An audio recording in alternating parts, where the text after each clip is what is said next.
Tokyo में आज quad ममालिक की मीटिंग। भारत, अमेरिका, जापान और ऑस्ट्रेलिया मिलकर बनाएंगे चीन को घेरने की हिकमत अमली। आपसी ताउन और इक्तिसादी ताल्लुकात सुधारने पर भी रहेगा जोर।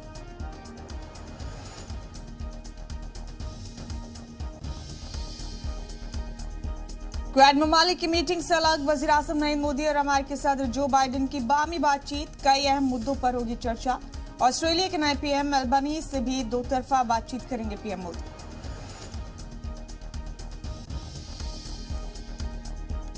ज्ञानवापी मामले पर आज जिला अदालत सुना सकता है अहम फैसला। समाअत की क्या होगा अमल और कौन सी अर्जी पहले सुनी जाएगी, इस पर आ सकता है फैसला। समाअत के बाद कोर्ट ने कल फैसला महफूज रखा था।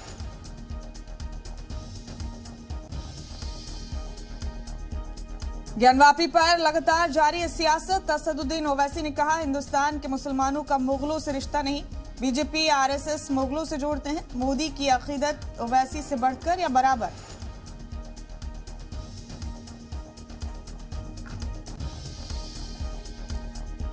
कुतुब मीनार अहाते में पूजा अर्चना की इजाजत मांगने वाली अर्जी पर दिल्ली की साकेत कोर्ट में समाअत आज। अर्जी में दावा, हिंदू और जैन मंदिरों को तोड़कर अहाते में बनाई गई मस्जिद।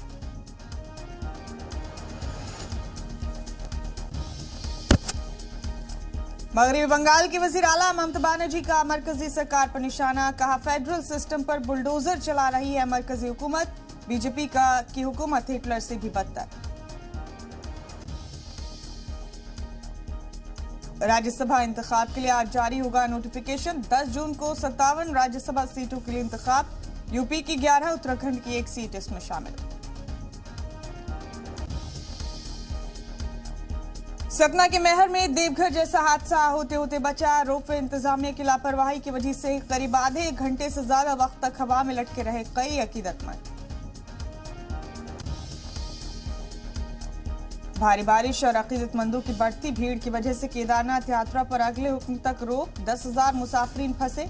इंतजामिया ने किया अलर्ट, जो जहां है वहीं रहे। पूरे मुल्क में बदला मौसम का मिजाज। दिल्ली समेत शुमाल मगरबी भारत में भारी बारिश। यूपी के अलग अलग अजला में बारिश से 7 लोगों की मौत। रूस और यूक्रेन के बीच जंग का आज 90वां दिन। खार्किव पर रूस की फौज ने हमले किए तेज। यूएन में रूसी सफीर का इस्तीफा। कहा, पुतिन ने बेवजह जंग थोपी। पुतिन की हरकतों के लिए शर्मसार।